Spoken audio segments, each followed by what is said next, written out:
یہ بات تو ابو سفیان بن حرب کے حاشیہ خیال میں بھی نہ تھی کہ قریش کا کوئی فرد اس کے فیصلے سے بغاوت یا کسی اہم معاملے میں اس کی مخالفت کرنے کی جرأت کرے گا، کیونکہ وہ مکہ کے ایسے سردار اور قریش کا ایسا لیڈر تھا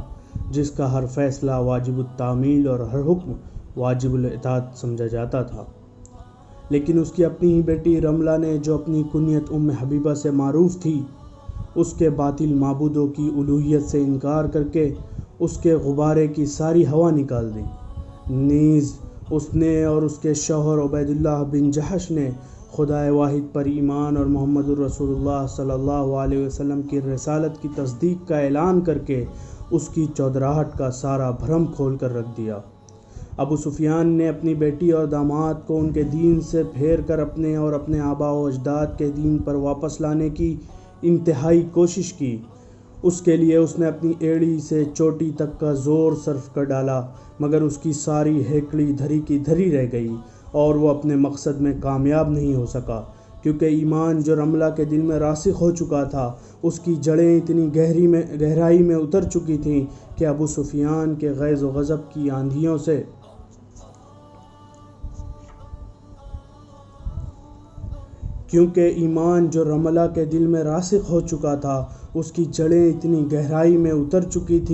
ابو سفیان کے غیظ و غضب کی آندھیاں اسے اکھاڑ تو کیا سکتیں، اپنی جگہ سے ہلا بھی نہ سکیں۔ ابو سفیان کو رملہ کے مسلمان ہو جانے کا بڑا شدید قلق تھا، اور اپنی بیٹی کو اپنے منشا کے مطابق مجبور کرنے اور اس کو محمد الرسول اللہ صلی اللہ علیہ وسلم کے دیگر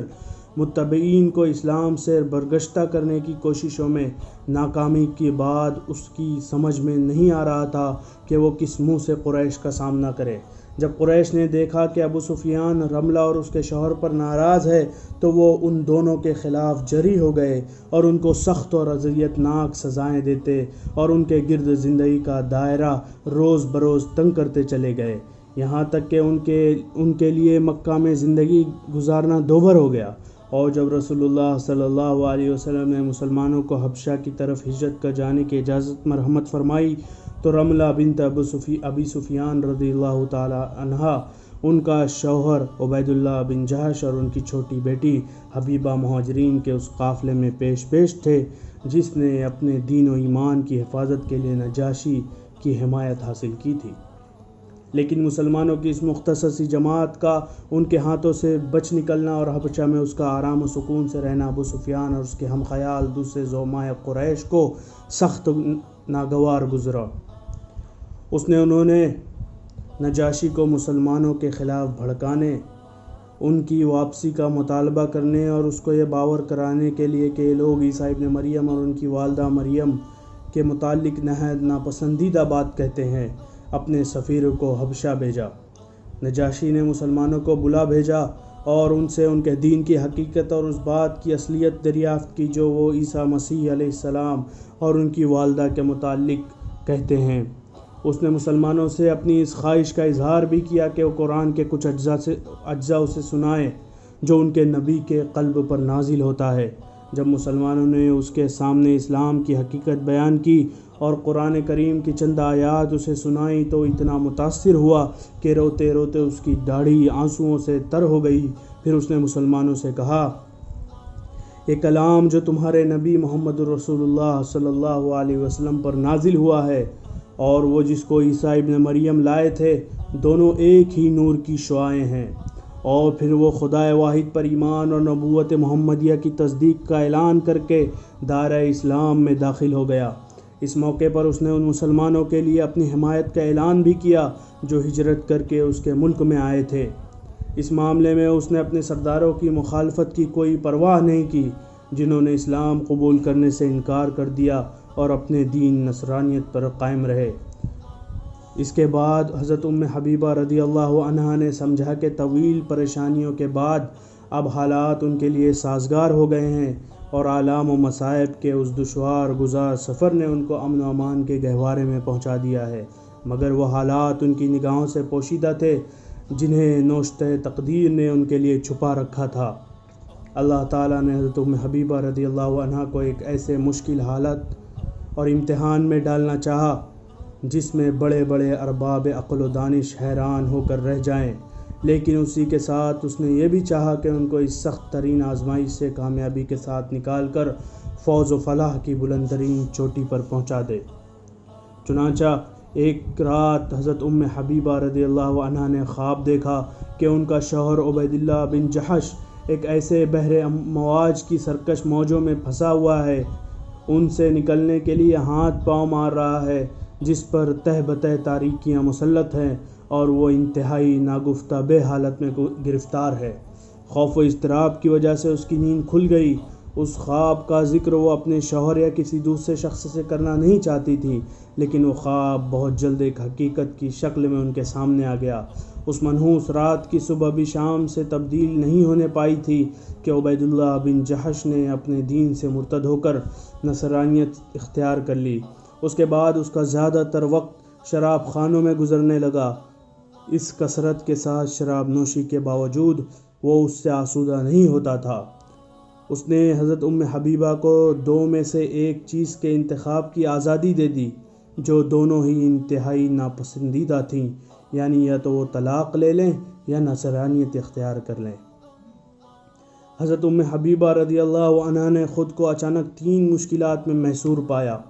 یا تو وہ اپنے شوہر کی بات مان لیں جو مسلسل انہیں نصرانیت کی دعوت دے رہا تھا، اور اس طرح اپنے دین سے پھر جائیں اور دنیا و آخرت کی ذلت و رسوائی سے دوچار ہوں، اور یہ ایسا کام تھا جس کو کسی قیمت پر نہیں کر سکتی تھیں، چاہے اس کے نتیجے میں ان کے جسم کا گوشت پوست لوہے کی کنگھیوں کے ذریعے ان کی ہڈیوں سے کھرچ کر الگ کر دیا جاتا، یا وہ مکہ میں اپنے والد کے گھر واپس چلی جائیں اور وہاں ایسی زندگی گزارنے پر مجبور ہوں جس میں ان کو اپنے دین پر عمل کرنے سے روک دیا گیا ہو، کیونکہ مکہ ابھی تک کفر و شرک کا گڑھ تھا، یا پھر وہ تنہا اور بے یار و مددگار سرزمین حبشہ میں ٹھہری رہیں۔ انہوں نے اللہ عز و جل کی رضا کو ہر چیز پر مقدم رکھتے ہوئے تیسری اور آخری شکل کو ترجیح دی، اور خدا تعالیٰ کی طرف سے آسانی و کشادگی کی امید پر حبشہ میں ٹھہرنے کا فیصلہ کر لیا۔ حضرت ام حبیبہ رضی اللہ عنہا نے اللہ تعالیٰ سے جس کشادگی کی توقع کی تھی، اس کے لیے انہیں زیادہ دیر تک انتظار نہیں کرنا پڑا، کیونکہ ان کے شوہر کی عدت وفات سے فارغ ہوتے ہی، جو ارتداد کے بعد زیادہ دن زندہ نہیں رہ سکا تھا، بالکل غیر متوقع طور پر ان کے پاس ان کی خوش نصیبی کا پیغام آ پہنچا۔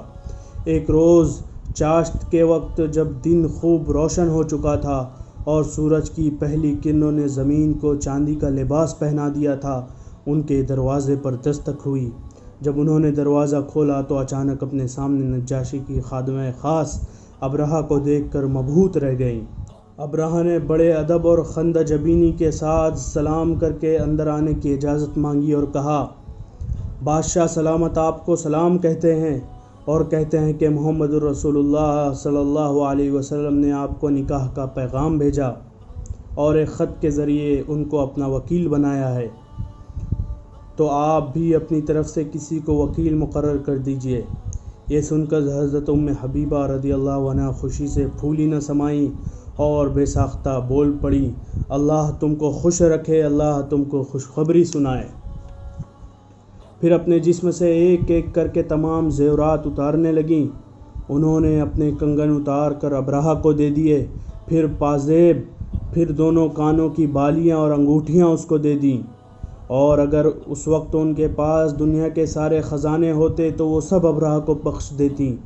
پھر انہوں نے کہا کہ میں خالد بن سعید بن عاص کو اپنا وکیل بناتی ہوں، کیونکہ وہ میرے قریب ترین رشتہ دار ہیں۔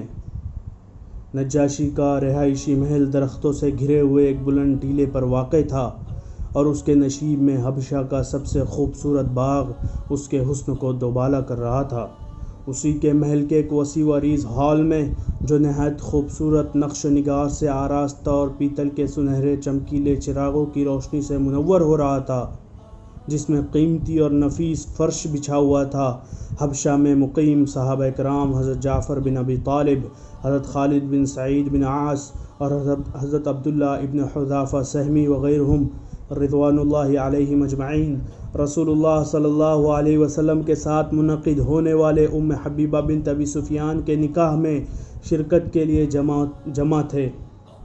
جب سب لوگ آ چکے تو نجاشی نے جو مجلس کے صدر نشین تھے خطبہ دیتے ہوئے کہا، میں شکر ادا کرتا ہوں اس خدائے بزرگ و برتر کا جو ہر قسم کے عیوب سے پاک، اپنے بندوں کو امن و اطمینان بخشنے والا اور لامحدود طاقت و قوت کا سرچشمہ ہے، اور میں اس بات کی شہادت دیتا ہوں کہ خدائے وحدہ لا شریک کے سوا کوئی دوسرا بندگی اور عبادت کا حقدار نہیں ہے، اور اس بات کی کہ محمد الرسول اللہ صلی اللہ علیہ وسلم اس کے بندے اور رسول ہیں، اور اس بات کی کہ وہ انہی کی ذات پاک ہے جس کی بشارت عیسیٰ ابن مریم نے دی تھی۔ اما بعد، رسول اللہ صلی اللہ علیہ وسلم نے مجھے حکم دیا ہے کہ ام حبیبہ بنت ابی سفیان رضی اللہ عنہا کو ان کے عقد میں دے دوں، سو میں آپ صلی اللہ علیہ وسلم کے حکم کی تعمیل کرتا ہوں اور ان کی طرف سے ام حبیبہ رضی اللہ عنہا کو 400 طلائی دینار بطور مہر ادا کرتا ہوں، اور انہوں نے دینار حضرت خالد بن سعید رضی اللہ عنہ کے سامنے ڈھیر کر دیے۔ اس کے بعد حضرت خالد بن سعید بن عاص کھڑے ہوئے اور انہوں نے اپنے جوابی خطبے میں فرمایا، ساری تعریفیں اللہ کے لیے ہیں، میں اس کا شکر ادا کرتا ہوں، اسی سے اعانت طلب کرتا ہوں، اسی سے استغفار کرتا ہوں، اسی کی طرف متوجہ ہوتا ہوں، اور گواہی دیتا ہوں کہ محمد صلی اللہ علیہ وسلم اس کے بندے اور رسول ہیں۔ اللہ تعالیٰ نے ان کو ہدایت اور حق دے کر اس لیے بھیجا ہے کہ اس کو پوری جن سے دین پر غالب کر دیں، خواہ یہ بات کفار کو کتنی ہی ناگوار کیوں نہ گزرے۔ اما بعد، میں رسول اللہ صلی اللہ علیہ وسلم کا حکم بجا لاتا ہوں اور اپنی موکلہ ام حبیبہ بنت ابی سفیان کو ان کے نکاح میں دیتا ہوں۔ اللہ تعالیٰ اپنے رسول صلی اللہ علیہ وسلم کو ان کی بیوی میں برکت عطا فرمائے، اور ام حبیبہ کو وہ خیر و برکت مبارک ہو جو اللہ تعالیٰ نے ان کے مقدر میں لکھ دی تھی۔ پھر جب حضرت خالد بن سعید رضی اللہ عنہ دیناروں کو اٹھا کر کھڑے ہو گئے تاکہ انہیں حضرت ام حبیبہ بنت ابی سفیان کے یہاں پہنچا دے، اور ان کے ساتھ ہی دوسرے صحابہ کرام بھی واپسی کے لیے اٹھ کھڑے ہوئے، تو نجاشی رضی اللہ تعالیٰ عنہ نے ان کو مخاطب کرتے ہوئے کہا، آپ سب حضرات ابھی تشریف رکھیں، کیونکہ انبیاء کرام کی سنت یہ ہے کہ جب وہ نکاح کرتے ہیں تو کھانا کھلاتے ہیں۔ پھر انہوں نے کھانا منگوایا اور سب لوگ اس سے فارغ ہوئے۔ حضرت ام حبیبہ رضی اللہ تعالیٰ عنہ کہتی ہیں، جب مہر کی رقم میرے پاس پہنچی تو میں نے اس میں سے 50 مثقال سونا ابرہہ کے یہاں بھیج دیا، اور ساتھ ہی اس کو یہ بھی کہلا دیا کہ خوشخبری دیتے وقت میں نے تم کو یہ جو کچھ دیا تھا وہ اس حال میں دیا تھا کہ میرے پاس اس وقت تم کو دینے کے لیے کچھ نہیں تھا۔ تھوڑی دیر بعد ابرہہ میرے پاس آئی اور اس نے وہ سونا جو میں نے اس کے پاس بھیجا تھا واپس کر دیا۔ پھر اس نے ایک ڈبہ نکالا جس میں میرے دیے ہوئے زیورات تھے، اس نے وہ سارے زیورات بھی یہ کہتے ہوئے مجھے لوٹا دیے کہ بادشاہ نے مجھے آپ سے کچھ لینے کو سختی سے منع کیا ہے، اور انہوں نے اپنی تمام بیگمات کو حکم دیا کہ ان کے پاس جتنی خوشبو ہو وہ سب آپ کے پاس بھیج دیں۔ اور اگلے روز ابرہہ میرے پاس زعفران، عود و عنبر لے کر آئی۔ پھر اس نے کہا کہ مجھے آپ سے ایک ضرورت ہے۔ میرے دریافت کرنے پر اس نے بتایا کہ میں نے اسلام قبول کر کے محمد صلی اللہ علیہ وسلم کے دین کی پیروی اختیار کر لی ہے، تو آپ نبی کریم صلی اللہ علیہ وسلم کو میرا سلام پہنچا دیجئے گا، اور ان کو بتا دیجئے گا کہ میں اللہ اور اس کے رسول پر ایمان لا چکی ہوں، اس کو بھولیے گا مت۔ پھر اس نے میری روانگی کا انتظام کیا اور میں رسول اللہ صلی اللہ علیہ وسلم کی طرف روانہ ہو گئی۔ جب میری ملاقات رسول اللہ صلی اللہ علیہ وسلم سے ہوئی تو میں نے نکاح کی پوری روداد آپ صلی اللہ علیہ وسلم کو سنائی، اور جو کچھ میں نے ابرہہ کے ساتھ کیا تھا اس سے بھی آپ صلی اللہ علیہ وسلم کو آگاہ کیا، اور اس کا سلام بھی آپ کو پہنچا دیا۔ رسول اللہ صلی اللہ علیہ وسلم نے اس کی باتیں سن کر نہایت خوشی کا اظہار کیا، اور اس کے سلام کے جواب میں فرمایا، وعلیہ السلام ورحمۃ اللہ وبرکاتہ۔